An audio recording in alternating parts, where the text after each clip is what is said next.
saya Basoer, SE, MM, AK, CA. Saya adalah dosen tetap pada Sekolah Tinggi Ilmu Ekonomi Wirawati Makassar. Sebagai dosen Sekolah Tinggi Ilmu Ekonomi Wirawati Makassar, saya diwajibkan untuk melaksanakan Tridharma perguruan tinggi, yaitu yang pertama adalah pendidikan dan pengajaran, yang kedua penelitian dan pengembangan, yang ketiga pengabdian pada masyarakat.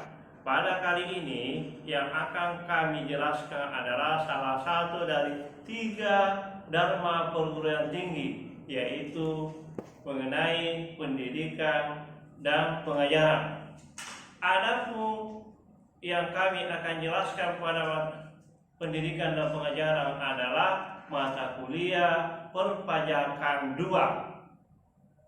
Perpajakan 2 ini mempunyai capaian pembelajaran adalah yang pertama, mahasiswa mampu menjelaskan PPh pasal 21, 22, 23, 24, 25, dan 26, serta diharapkan mampu menghitung, membuat, serta melaporkan SPT masa. Kemudian yang kedua adalah mahasiswa diharapkan mampu menjelaskan koreksi fiskal serta bisa membuat laporan koreksi fiskal, baik itu pribadi maupun badan. Yang ketiga adalah mahasiswa diharapkan mampu menjelaskan perencanaan pajak dan manajemen pajak. Berikut ini kami akan jelaskan rancangan pembelajaran semester atau RPS perpajakan 2. Yang pertama, mahasiswa mampu menjelaskan hak-hak dan kewajiban pajak. Yang kedua, mahasiswa mampu menjelaskan, menghitung, melaporkan PPh pasal 21 dan 26. Yang ketiga, mahasiswa mampu menjelaskan akuntansi PPh pasal 21 dan 26. Yang keempat, mahasiswa mampu menjelaskan, menghitung serta melaporkan PPh pasal 22, 23, dan 26. Yang kelima, mahasiswa mampu menjelaskan akuntansi PPh pasal 22, 23, dan 26. Yang keenam, mahasiswa mampu menjelaskan dan menganalisis PPh pasal 24 dan 25. Yang ketujuh, mahasiswa mampu menghitung PPh pasal 24 dan 25. Yang kedelapan, mahasiswa mampu menguraikan koreksi fiskal mengenai biaya penyusutan, penilaian persediaan, dan pengalihan aktiva. Yang kesembilan, mahasiswa mampu menguraikan koreksi fiskal terkait pendapatan yang final. Yang kesepuluh, mahasiswa mampu menganalisis pengeluaran yang bukan biaya menurut peraturan perpajakan. Yang ke-12, mahasiswa mampu menjelaskan PPN dan PPNBM serta mampu membuat laporan SPT masa PPN dan PPNBM. Yang ke-13, mahasiswa mampu menjelaskan pengisian SPT tahunan, perorangan, dan badan.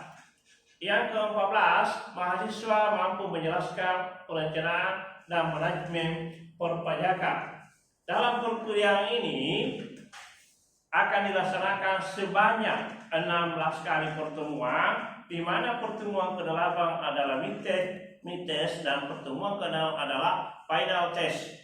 Adapun perkuliahan ini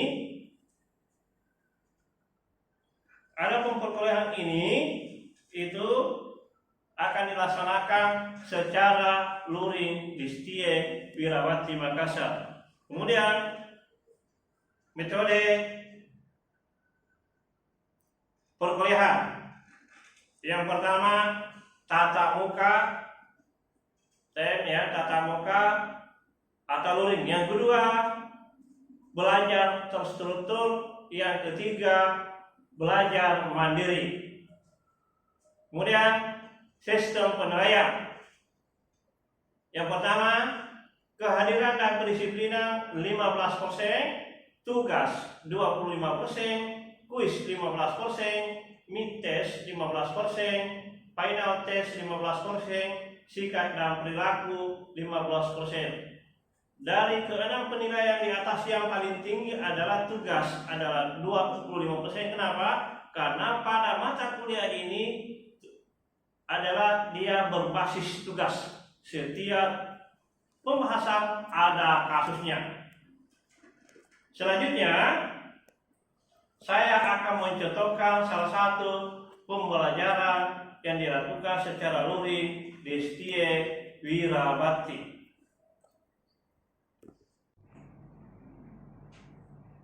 Assalamualaikum warahmatullahi wabarakatuh. Waalaikumsalam warahmatullahi wabarakatuh. Sudah sehat? Alhamdulillah sehat, Pak. Iya, oke. Ya, lalu kita sudah jelaskan mengenai hak dan kewajiban pajak. Maka kali ini yang akan kita bahas adalah pajak penghasilan, yaitu pasal 21-26. Di sini ada 3 poin yang harus Anda pahami setelah belajar mengenai yang namanya PPh pasal 21-26. Yang pertama adalah hak-hak dan kewajiban wajib pajak. Yang kedua, bagaimana itu definisi PPh pasal 21-26, serta bagaimana cara menghitung melaporkan PPh 21-26 serta akuntansi pasal 21-26. Yang terakhir adalah bagaimana pengisian pelaporan SPT masa dan SPT tahunan PPh pasal 21-26. Kalau dari sini saya gambarkan bagaimana Anda bisa memahami yang mana yang dimaksud dengan PPh pasal 21-26. Mungkin ada yang bertanya, kenapa ada 2 kata ini 21-26 di pertemuan kali ini? Kalau yang 21 adalah penerima wajib pajak dalam negeri. Kalau yang 26, kalau ada kata 26, maka dia adalah wajib pajak luar negeri.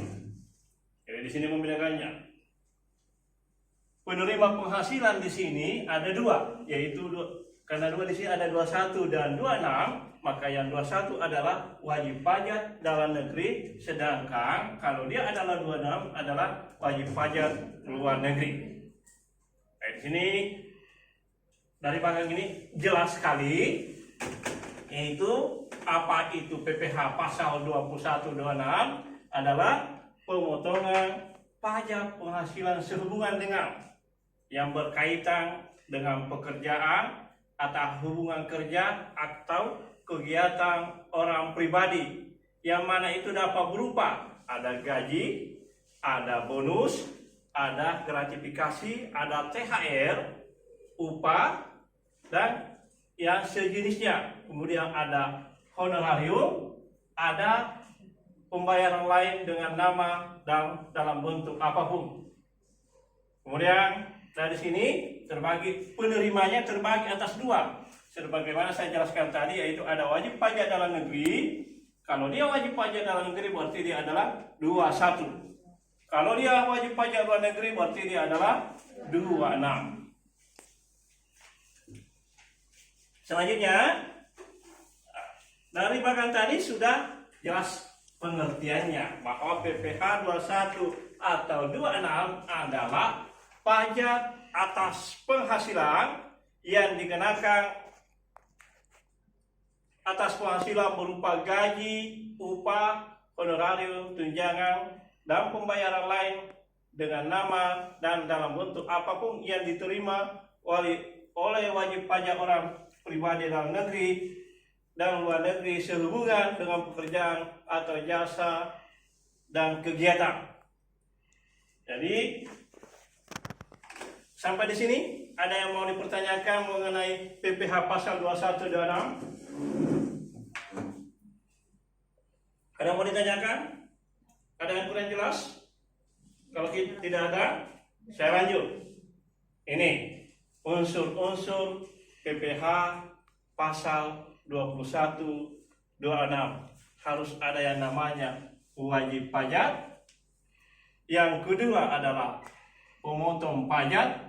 Yang ketiga adalah objek pajak. Yang terakhir adalah tarifnya. Wajib pajak Anda nanti akan dijelaskan lagi dalam slide selanjutnya. Ini wajib pajak yang mana? Yang pertama ada pegawai tetap. Yang kedua ada pegawai lepas. Yang ketiga ada penerima pensiun.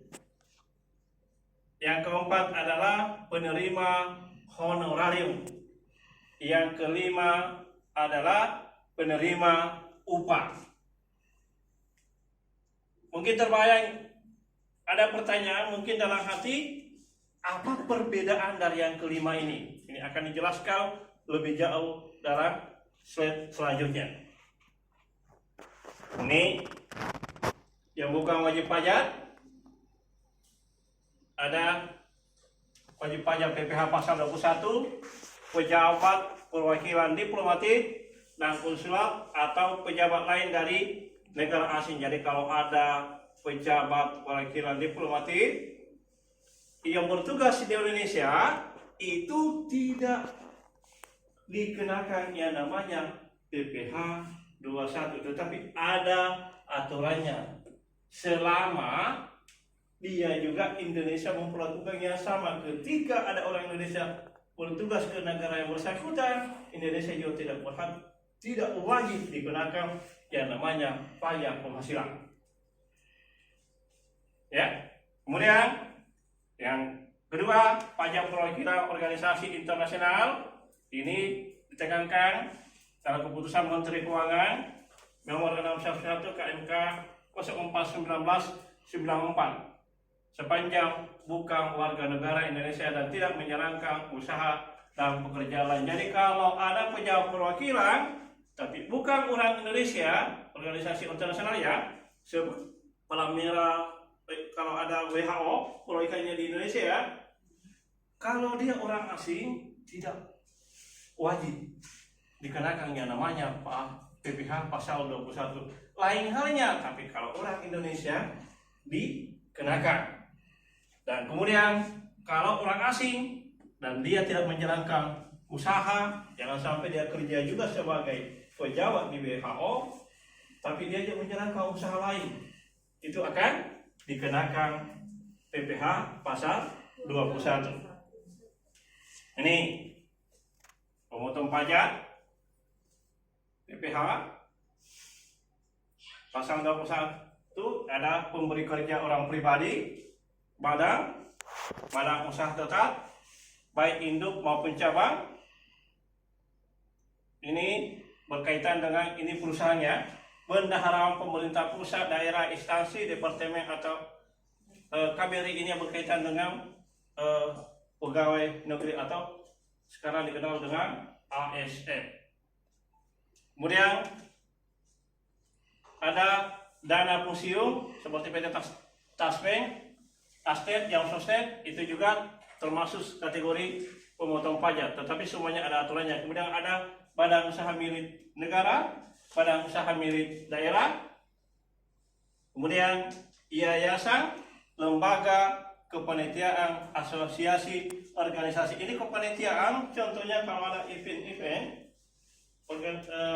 konser musik, itu wajib memotong pajak, baik kalau dia adalah 21, 26, kapan kalau 26 kalau ada konser musik yang penyanyinya dari luar negeri, itu dikenakan PPH 26.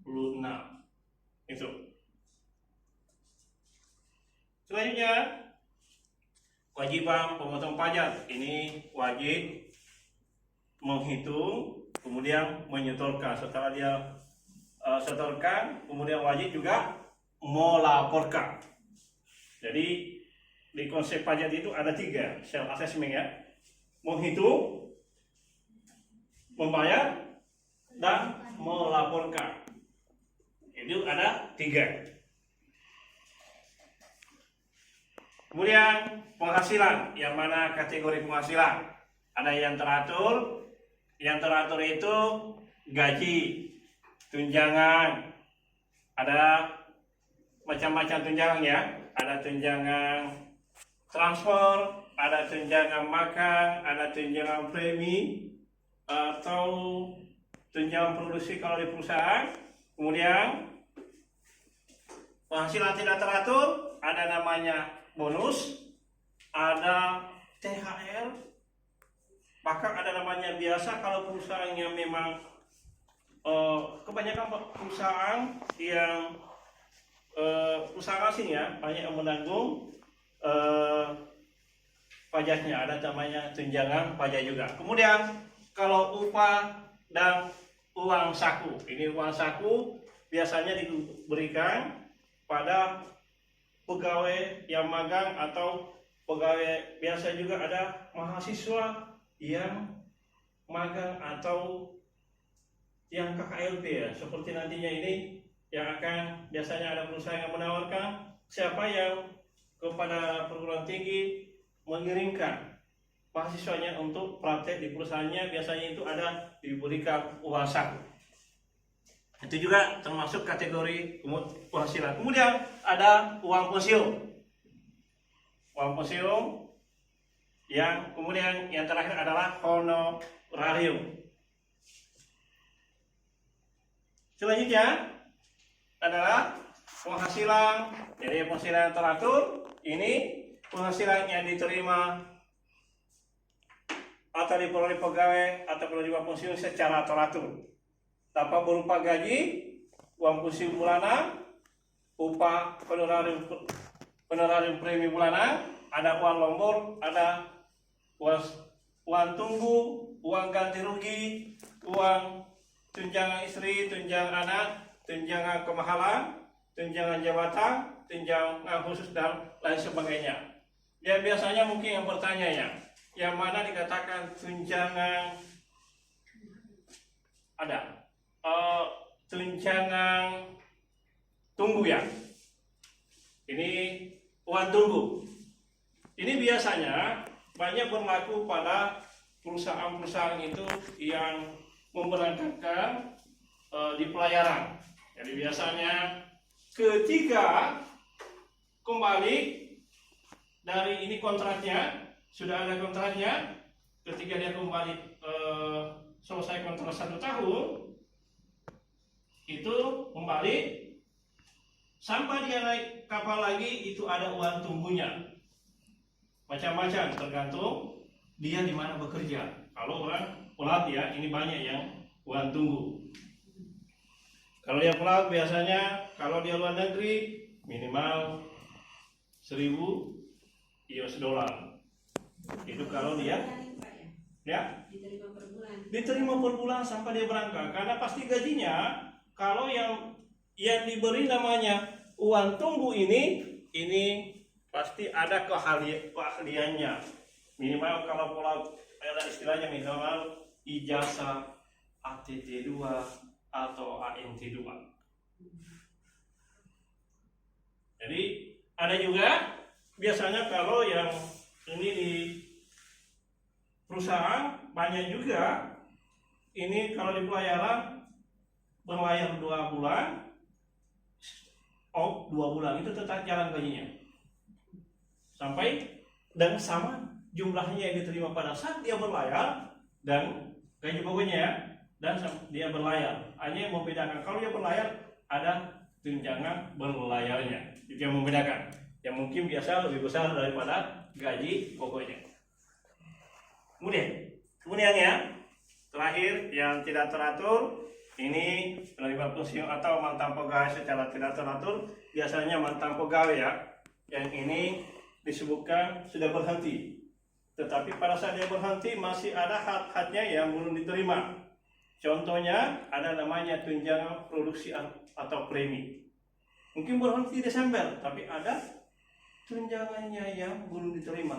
Biasanya dia terima di Januari. Karena perhitungan namanya premi itu bukan pada bulan berjalan, tetapi setelah bulan berjalan. Contohnya itu ya. Kemudian jasa produksi ini gratifikasi, kemudian itu hadiah kepada pegawai di luar gaji yang telah ditentukan. Kemudian kalau cantin itu bagian keuntungan yang diberikan kepada direksi atau dewan komisaris. Kenapa diberikan yang seperti ini? Biasanya ini dalam bentuk pembagian dividen, bahkan diberikan yang namanya kepemilikan pada perusahaan itu dalam bentuk saham. Tetapi ketika dia berhenti, saham ini ditarik dan diserahkan kepada orang lain dan diganti berapa nilainya.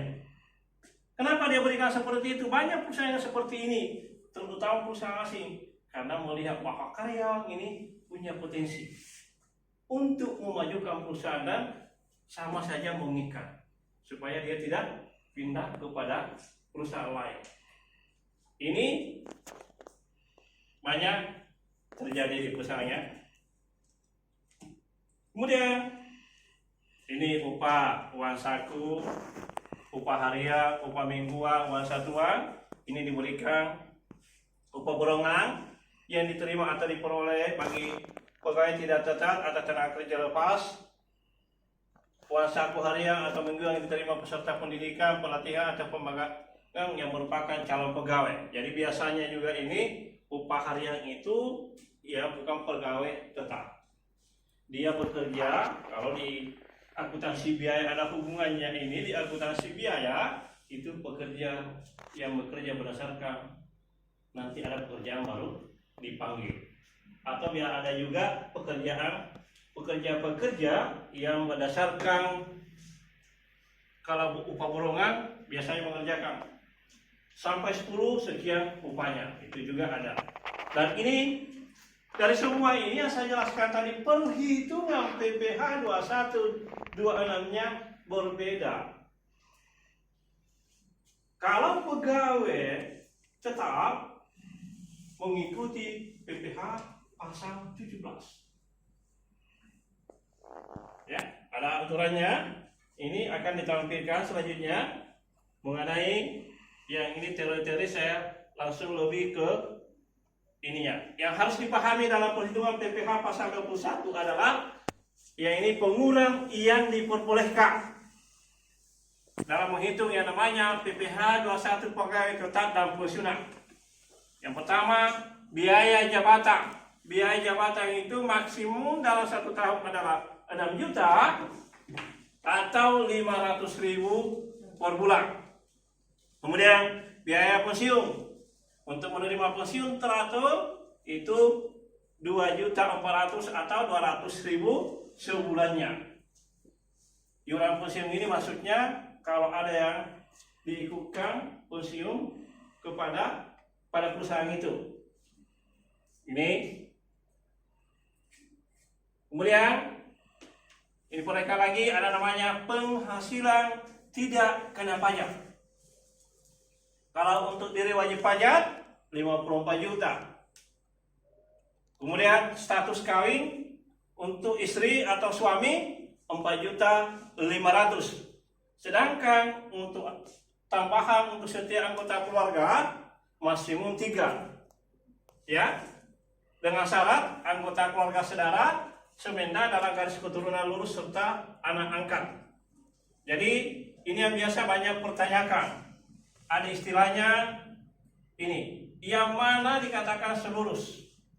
Ya, biasa saya ini selurus itu garis keturunan boleh ke atas kalau sudah berkeluarga, boleh mertua. Tapi yang tidak boleh adik, calon mertua belum bisa.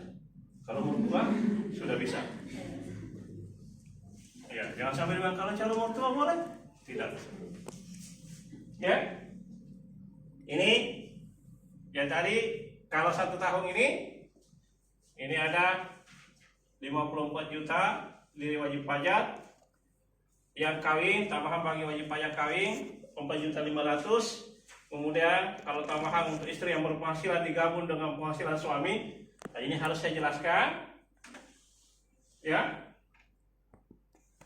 ini yang suami tambahan untuk seorang istri, biasanya istri bekerja juga, suami bekerja juga. Ini bisa digabung, tetapi ada juga PTKP yang harus 54 juta. Yang dulunya 54 berarti 54 tambah 54 sudah 108 juta. Kalau ada lagi anak, tambah lagi satu anak. Itu. Bagaimana sampai di sini? Sebelum kita lanjut, ada pertanyaan? Pak, kalau lebih dari 3 anak, bagaimana? Oh itu, kalau lebih dari 3 anak banyak. Sering bercanda sama teman saya pegawai negeri itu tidak diakui oleh negara katanya. Iya. Jangan lagi bertanya, Pak, tidak ini kan ada teman saya yang lagi-lagi bertanya, Pak, ini kan yang menjadi sampai 3 tanggungan selain istri. Boleh nggak, Pak? Kalau saya tambah 1 istri. Oh, itu belum diatur. Kalau itu yang dihitung adalah istri pertama. Lebih dihitung tidak ada di situ istri kedua, lebih dihitung mertua. Ya, tadi kalau ada yang bertanya seperti itu. Yang ini biasanya boleh bergeser dari anak, umpamanya anak ya, boleh bergeser ke anak ketiga dia sudah menikah yang pertama. Bisa bergeser. Tetapi kalau masih ada tetap yang sampai yang ketiga dihitung. Kemudian jangan sampai juga biasanya begini, ketika anaknya hanya 1. Benar-benar mertuaku ada, mertua saya ada, tapi persyaratannya harus terdaftar dalam daftar keluarga Anda. Saya kira begitu hari ini materi saya. Terima kasih. Assalamualaikum warahmatullahi wabarakatuh. Waalaikumsalam warahmatullahi wabarakatuh. Kita tutup kuliah hari ini. Saya mau absen satu-satu ya. Yang pertama Nurlela. Hadir Pak. Yang kedua Nurmi. Hadir Pak. Yang ketiga Dahnian. Hadir Pak. Yang keempat Putri. Hadir Pak. Kelima Suci. Pak. 6 Nurul. Hadir Pak. 7 Sri Hayuni. Hadir Pak. 8 Anissa. Hadir Pak. 9 Andi Nur Isya. Hadir Pak. 10 Sumarni. Hadir Pak. 11 Arman. Tidak ada Pak. Tidak ada ya? Oh iya. 12 Pakri. Hadir Pak. Oke. Ini hari yang hadir 10 orang ya. Ya Pak. Oke. Yang saya kira kuliah hari ini saya tutup dengan ucapan Assalamualaikum warahmatullahi wabarakatuh. Waalaikumsalam warahmatullahi wabarakatuh.